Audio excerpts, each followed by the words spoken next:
नमस्कार दोस्तों, स्वागत है आप सबका आपके अपने यूट्यूब चैनल एग्ज़ाम टैबलेट में। दोस्तों, झारखंड में एएनएम और जीएनएम का जो एंट्रेंस एग्ज़ाम आपके 13 अगस्त 2023 को हुए थे, तो अभी तक उसका सिर्फ़ आपका फाइनल आंसर की रिलीज़ हुआ है ऑफ़िशियल वेबसाइट में। अभी आपके रिज़ल्ट आने बाकी है, फिर आपके उसके बाद फिर आपका काउंसलिंग होगा और फिर उसके बाद आपको सीट अलॉटमेंट लेटर मिलेगा और उसके बाद फिर आपको एडमिशन होगा। तो यहाँ पे मेरे पास एक 2022 का सीट अलॉटमेंट लेटर है जिसमें कि पूरी डिटेल्स में दी गई है कि आपको एडमिशन के वक़्त आपको क्या-क्या डॉक्यूमेंट्स आपको लगेंगे। तो यही इस वीडियो में हम लोग देखेंगे। देखिए, जब आप काउंसलिंग कीजिएगा तो फिर उसके बाद आपको एक सीट अलॉटमेंट लेटर मिलेगा। उसमें आपकी पूरी डिटेल्स दी हुई रहेंगी। उसके बाद देखिए यहाँ पे एक आपको फ़ोटोग्राफ्स दी रहेंगी। फिर उसके बाद आपको यहाँ पे सीएमएल रैंक, कैटेगरी रैंक ये सारे आपके दिए हुए रहेंगे। और फिर आपका क्या रहेगा कि उस इंस्टीट्यूट का नेम रहेगा जिस इंस्टीट्यूट में आपको सीट अलॉट हुआ है। और फिर वहाँ जाके आपको एडमिशन कराना पड़ता है इसमें। और उसके बाद देखिए यहाँ पे क्या है कि इंस्ट्रक्शन दिए हुए हैं कुछ, चलिए उसको हम लोग देख लेते हैं, क्या इंस्ट्रक्शन है आपके। देखिए, instruction for recommended candidate for admission in the institute, मतलब जो जिस कैंडिडेट का एडमिशन होने वाला है उसका यहाँ उसके लिए यहाँ पे एक इंस्ट्रक्शन दिया हुआ है। तो देखिए यहाँ पे 1 नंबर में यहाँ पे आपका क्या दिया हुआ है कि any query regarding admission can be obtained from admission या फिर nodal officer of the allotted institute. तो अगर आपको कोई भी पूछताछ करनी है, कोई भी कन्फ्यूज़न हो रहा है, तो फिर आपका जो एडमिशन या फिर नोडल ऑफिसर है, जहाँ पे आपको जिस इंस्टीट्यूट में आपको सीट अलॉट किए गए हैं, जैसे यहाँ पे एक कैंडिडेट है, इनको दुमका के एएनएमटीसी सदर हॉस्पिटल में इनको मतलब क्या हुआ, इनका सीट अलॉट हुआ यहाँ पे। तो देखिए इनके जैसे नोडल ऑफिसर हैं यहाँ पे आपके या फिर एडमिशन जो ऑफिसर हैं, तो अगर इनको कुछ भी कन्फ्यूज़न हुआ होगा एडमिशन के टाइम तो इनको आप कॉल करके पूरी डिटेल्स में आप जानकारी ले सकते हैं। सेकेंडली आपको यहाँ पे क्या दिया हुआ है कि लिस्ट ऑफ सर्टिफिकेट्स या फिर डॉक्यूमेंट्स और ओरिजिनल कॉपीज़ आपको लेके जाने हैं required at the time of admission.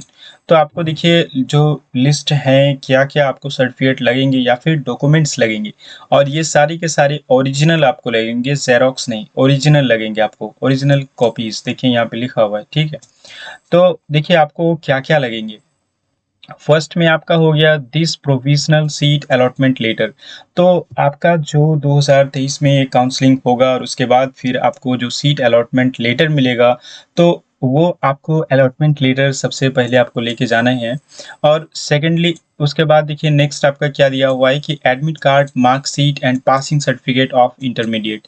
तो आपको इंटरमीडिएट का आपको क्या-क्या लेके जाने हैं, एडमिट कार्ड लेके जाने हैं, उसके बाद मार्कशीट और उसके बाद जो आपको पासिंग सर्टिफिकेट हैं, जैसे आपका प्रोविज़नल हो गया, मूल प्रमाण पत्र हो गया, तो ये सारे के सारे चीज़ आपको लेके जाने हैं।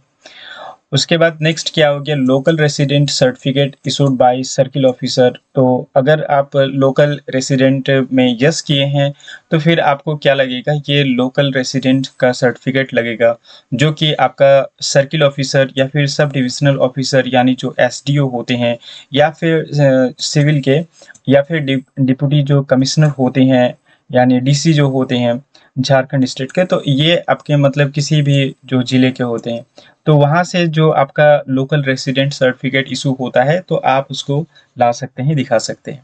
तो ये देखिए आपका सीओ से भी चलेगा, उसके बाद एसडीओ से भी चलेगा, उसके बाद डीसी से भी चलेगा।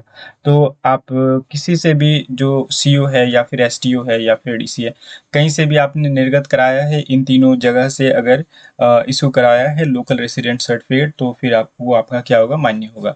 उसके बाद फिर देखिए आपको क्या लगेंगे income and asset certificate issued by CO या फिर एसडीओ या फिर जो आपके डीसी हैं।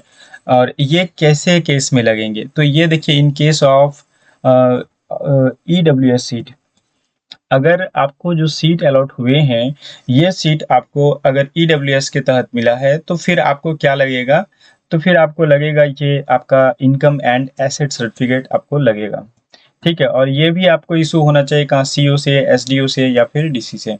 चलिए उसके बाद जो नेक्स्ट है आपका income certificate issued by CO, STO या फिर डीसी। इन केस ऑफ देखिए यहाँ पे टीएफडब्ल्यू सीट। उसके बाद फिर जो आपका नेक्स्ट है, ये आपका नेक्स्ट में क्या है, यहाँ पे देखिए caste certificate issued by circle officer या फिर सब डिविजनल ऑफिसर, सिविल या फिर deputy commissioner of Jharkhand state.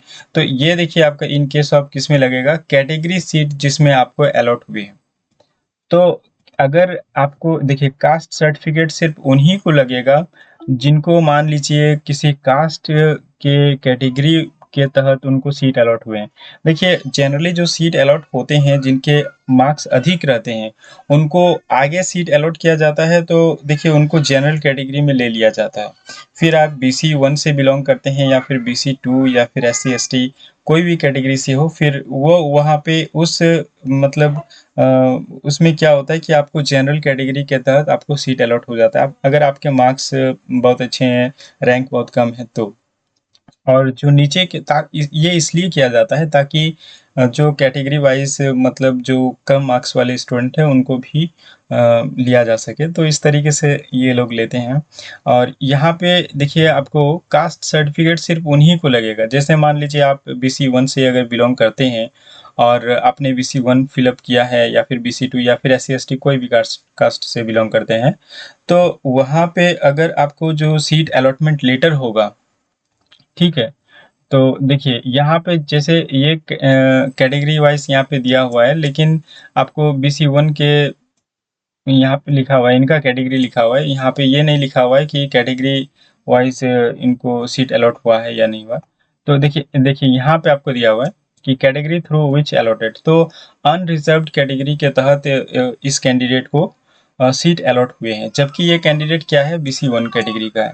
तो यहाँ पे देखिए जिनके मार्क्स अच्छे रहते हैं उनको फिर अनरिजर्व्ड कैटेगरी में डाल दिया जाता है। तो देखिए कास्ट सर्टिफिकेट उन्हीं को लगेगा जिन्होंने कास्ट को सेलेक्ट किया है, ठीक है। और उसके बाद फिर जो नेक्स्ट है देखिए, और जिनको कास्ट सीट कास्ट देखिए in case of category seat, तो कैटेगरी सीट अगर मिले तो फिर आपको कास्ट सर्टिफिकेट लगेगा, नहीं तो फिर नहीं लगेगा। उसके बाद फिर देखिए नेक्स्ट क्या है कि डिसेबिलिटी सर्टिफिकेट। तो डिसेबिलिटी सर्टिफिकेट ये भी अगर जो आपका डिसेबिलिटी कोटा है इसके अंदर के इसके तहत आपको अगर सीट मिला है, तो फिर आपको यहाँ पे जो देखिए कहाँ से इशू होना चाहिए, by chairman of the medical board and counter signed by medical superintendent, chief medical officer, और उसके बाद देखिए हेड ऑफ द हॉस्पिटल। तो ये आपको यहाँ से इशू होना चाहिए आपका जो डिसेबिलिटी सर्टिफिकेट है, अगर आपको डिसेबिलिटी कोटा के तहत आपको सीट मिलेगा तो। जो कैंडिडेट डिसेबल्ड हैं उनके लिए है ये। और उसके बाद देखिए नेक्स्ट आपका क्या है, देखिए इंस्टीट्यूट या फिर स्कूल या फिर कॉलेज लिविंग सर्टिफिकेट। तो देखिए जो कैंडिडेट्स जैसे अभी पढ़ रहे हैं, बहुत कोई जैसे 10+2 पास करने के बाद ग्रेजुएशन में एडमिशन ले चुके हैं, तो उनको यहाँ पे क्या लगेगा, तो उनको यहाँ पे सीएलसी लगेगा। जो आप कॉलेज में पढ़ रहे हैं वहाँ से आपको सीएलसी निकालना पड़ेगा। और अगर कहीं एडमिशन नहीं लिए हैं, जैसे सिर्फ आपने अभी 10+2 पास किया है, अभी कहीं भी एडमिशन नहीं लिया है, तो फिर आप अपना जो कॉलेज लिविंग सर्टिफिकेट है उसको दे सकते हैं, या फिर टीसी जो आपको मिलेगा स्कूल से उसको आप दे सकते हैं। तो ये आपको लगेंगे, और ये सारी की सारी चीज़ें ओरिजिनल लगेंगी। उसके बाद नेक्स्ट जो है आपका देखिए medical fitness certificate from A registered medical practitioner.